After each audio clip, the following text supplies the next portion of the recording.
I see we're winding down here, and I have two projects. Well, one is just ending, the Arctic Ulinnaq project, which Ulinnaq is rising water.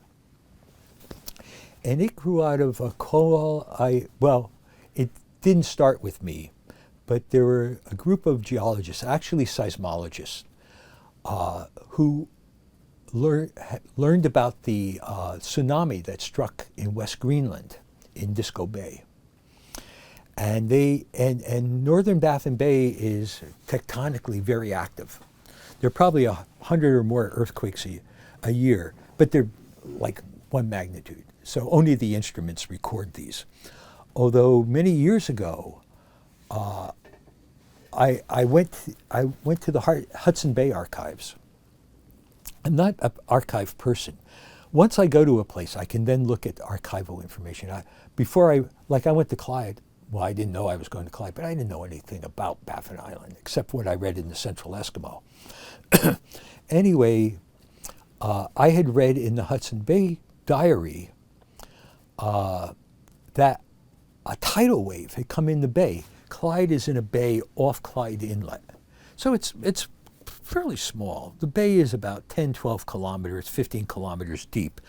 But it's, to get what amounts to a tidal wave, I think they said it was something like 10 feet high. In there had to be something significant, not just storm surge.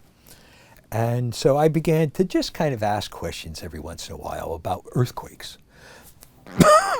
And then all of us, I guess it was 3 or 4 years ago, about a year or so before COVID shut things down, I was contacted by these seismologists, a couple from Dalhousie. It's an international group, which also led me to read the geological literature. And there is some literature on earthquakes in Baffin Bay. And they basically want to put down monitors so they can get some pre-warning. Kind of the way, tornado warnings. It may only be 15 minutes, but at least it's a warning. I don't know the technical details. It's all being done by ship. But my assumption is they called me because, like all research these days, it has to have some social benefit other than the science itself. So my presumption is they talked to somebody at Dow who talked to somebody and got my name. And could you do something around earthquakes for us? And I thought, well, one thing I can do is an ethnohistory, because I know people, I didn't know at that time of the quantity of earthquakes that took place, but I knew there had been some significant earthquakes. So I actually in Clyde did about 15, 20 interviews, many of which were redundant, but that's fine. None that went back to the 1930s, but there was a very large earthquake in 1962, 63, I can't remember now from the literature. But I was able to peg people's memories to other events around that time, like who was working at the Hudson Bay store, or who was doing this, or, something else. When your youngest child was born. And there was the earthquake in the 1930s was a 7.2 magnitude earthquake. It was very significant. The one in 63 was something like 6.8. So people remembered that one. And even people who hadn't been born or were just infants, there was the oral history about this. And it was really interesting to me because it was something I really never inquired about. Not because it wasn't like inquiring about people's belief systems. It's just that it never really got into my head. I had no idea of the frequency of earthquakes. And so it was a whole new vocabulary to learn. For instance, the term for these big waves that are created by undersea quakes is the term that's used when a polar bear is swimming. It pushes a bow wave. It's the same term. So there was just like when people first got snowmobiles, they named the parts by body parts. You know, carburetors were the lungs, and the gas tank was the stomach, and all of that. And same thing. So this looks like a polar bear's bow wave, and so on. So I collected these histories, and I wrote up reports, and I was supposed to go up to Mitimatalik, but the plague hit. I was going to spend the winter of 2020 up there, and then go over to Ulinnaq to go to the, I thought the Elders Archive was still there. I would have checked before I spent the fare to Ulinnaq, but and it is very well funded. I mean, my portion is nickels and dimes. But I've decided that, not knowing what the state of things is going to be, if I'm going to bail on one of the two projects I have going, this one, I don't think the biologists or the geologists much care, to be frank. I think mostly they did it because they had to. That's okay. I learned something. That's fine. I wouldn't write about it very much because, in fact, I probably will never write about it. It was an interesting experience. What I would like to have done, I would love to go out with them and see them in the communities. Have you ever read work by Julie Cruikshank? Yeah, and Julie did that with geologists. Do Glaciers Listen? I love that book. Julie is an old friend. She and Annie Reardon are my two favorite women in the world, other than my wife and daughter. Annie used to be my dancing partner in Fairbanks. And maybe I shouldn't put that on tape either. Let me go to the other project. It's a shirk project. And for the reasons I told you, it was one of the things that kind of drove me towards retirement. But I've done harvest work going back into the 70s, in one way or the other. And I've had as many as, there's got to be 8 or 10 guys who have done work with me for a minimum of 10 years. One guy, almost 30 years. And in fact, he's my project manager because I'm no longer up there. I'll go for a month, mostly to do recall interviews to set the stage. And I have the same group of guys doing it that started before pre-COVID. And I always planned this project to be interrupted because it's actually, we're gathering harvest data, but it's about the frequency of hunting in relation to access to money and where money comes from. So it's a time money study. And so it's a very structured sample. It's almost I could do a randomized sample in Clyde, but I know everybody. So what I wanted were people in age from roughly 60 to late adolescence. It's only a 15-person sample. And maybe 2 or 3 who are full-time employees, 2 or 3 who have no wage employment or haven't worked in a while, and then a middle group who work part-time or have wives and daughters who work, or a combination. Because these are all influence the time you have and access to money. So, and the case was, of the 3 guys who were full-time employees, one of them barely hunts at all, but he gives money and equipment to his sons who hunt. One guy is a full-time wage worker, but he's out every weekend. He's amazing, you know, but he's an outlier to most of the wage guys. I just know from experience. But he said he does it because he wants his oldest son to be a hunter. So he takes his boy out, who misses school with some regularity because he's off going caribou hunting up island, and so on. And the most fascinating part is the guys who are most able to hunt are the guys with wives and daughters who work. Because it's not the kinship obligation as such. There's also the gender bias, of course, in Inuit culture. So they have to give some money up. And women many women hold very good wage jobs. And so to me, it was really interesting. And my next to last graduate student, that was McGill, worked on that. We actually did an interesting study that built into this. In 1999, I had a student from Concordia. She did her master's at Concordia, but I directed it. And I had her study one extended family for a summer to look at the cash and non-cash resources that came in during the period of summer camping. It was about a 3-month study. And then we repeated it in 2009, 10 years later, with a different student doing it, and compared the results. And country food amounted to approximately 25% of the income in both years. But in the earlier year, there were only a couple of wage workers. So the hunting was much more distributed amongst the camp population, being done by the men. And it was a really bad summer. The ice basically didn't go out until late August. And so almost the entire harvest was sealed because you couldn't go anywhere. You couldn't get a boat in the water, but the ice wasn't good enough for snowmobiles. And in 2009, and we actually wrote this up for Arctic. It's one of the few times I've published with one of my students. It was just a fact, because I had the 99 data, which had never really been used. And Miriam did same extended family, of course, with new additions.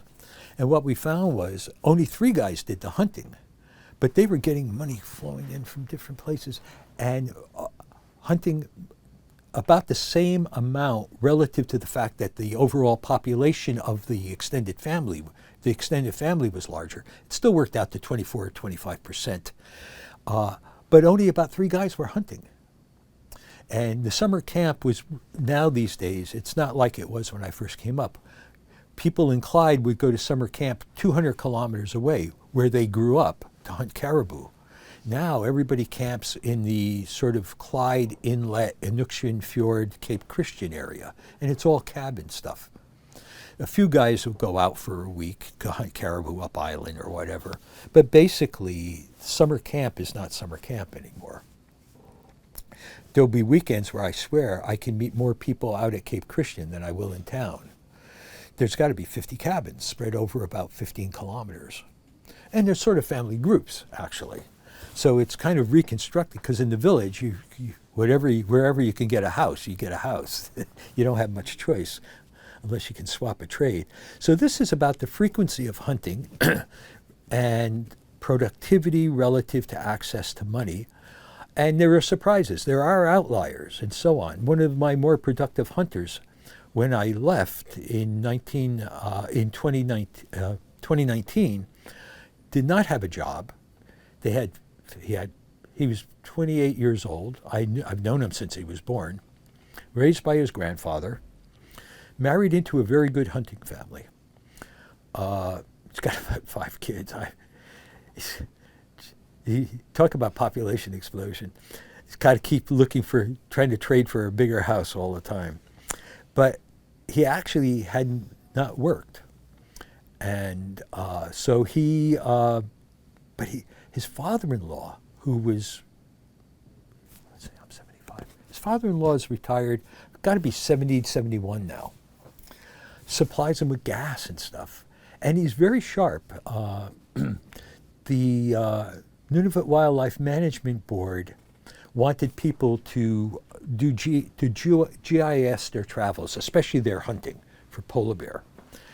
And so they outfitted a whole bunch of guys with GIS, but most of the guys didn't turn in the data. And what you got to go in a lottery for a new snowmobile. This guy was the only guy who entered. He got the snowmobile. So it was real bricolage, putting things together all the time. You know, from his father-in-law, a little bit from the welfare, from family allowance. Oh, I won this. I play Pat-Dick, and I win. You know, so it was really, really interesting. And then he took a job at Baffinland, and his hunting dropped through the floor. Now, he was gone for 2 weeks at a time, but he had all this money, but a lot of it went to booze. And he got hit up for money by other people as well.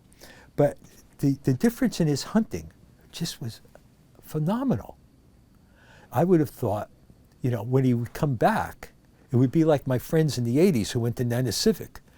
No, he was like, have another child and do whatever else. But not, he still hunted, but not with the frequency. So I still have money to run another 6 months of that project. It's been, and I always planned to break a year because I knew some guys would move into jobs, some guys would move out. So I wanted to see what the effect of change in access to money would be. So now I have 2.5 years. Nobody, you know, there's a 2.5 year gap, but it doesn't really affect this project. The only problem is 2 of the guys in the sample died, not of COVID. But sadly, one was a suicide and one was a homicide. But the same manager is there, and he knows how to do this. He's a faithful reporter, and we'll check in by phone if there's a problem, and I'll give him a call. And I call the guys, and a few guys have computers, and you can write to them and stuff. So that's the project I'm really enthusiastic about, because even with food security studies, everything is about, even when they talk about country food, it's about the food and so on. But you got to have people out there hunting. And let's face it, in the present circumstances, there just aren't enough hunters to supply the fastest growing population in Canada. I mean, when I came to the Northwest Territories in 60 something, you know, it was like 8,000 people, 8,000 Inuit. Maybe 28 or 29 or 35,000, whatever. You know, but the ability to hunt is so tied to money now, and earning money is tied to time, and those, you can't do both. So the guys who were full-time hunters hunt on weekends, like this guy who's a full-time hunter but still a good hunter, but he leaves at 5 o'clock on Friday and he comes back at 8 o'clock on Monday if the weather's good. We also keep track of days lost to storms, especially weekends for the full-time hunters. In one year, this is not in this study, but back in the 90s, we recorded 23 weekends were blown out by weather out of 52 weeks. That really cuts into your hunting and your product, because you're not going to catch animals every time you go out.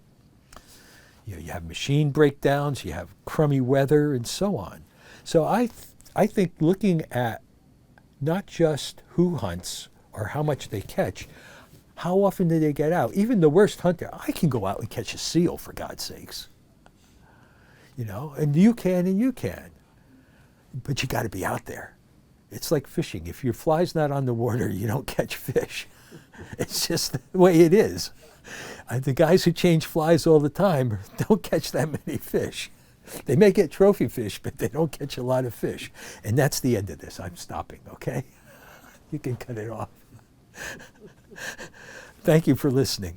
But that project to me is really interesting because I really think it has policy implications for everything from what I'm doing now with these economists is guaranteed basic income stuff.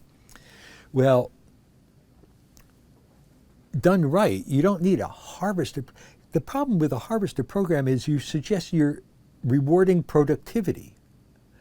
And also, it often comes with, you know, draped around it is you have to give X amount of food to the community freezer. There's a perfectly good distribution system that exists.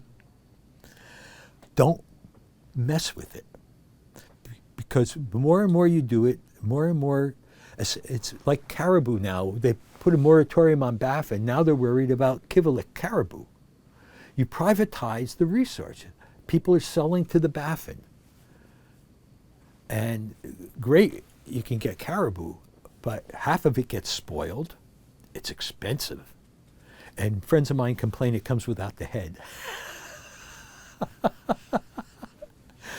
But I thought trying to 250 caribou for Baffin is ridiculous. I'm going to have to doctor my when I write up this stuff from the Shirk project, because I've got such an overharvest of caribou amongst just the guys, the 15 guys that were working with me. One guy, I know he caught 12 caribou. So, you know, and probably about 8 of those were at one time. But the game officer is his relative, so he can't report them. As one person, as an old friend of mine told me, he went to work for Baffin Line Iron Mines. He's like their public relations person. But back when he was a game officer, we were talking about sharing. And he said, well, you know, what you people call nepotism, we call family.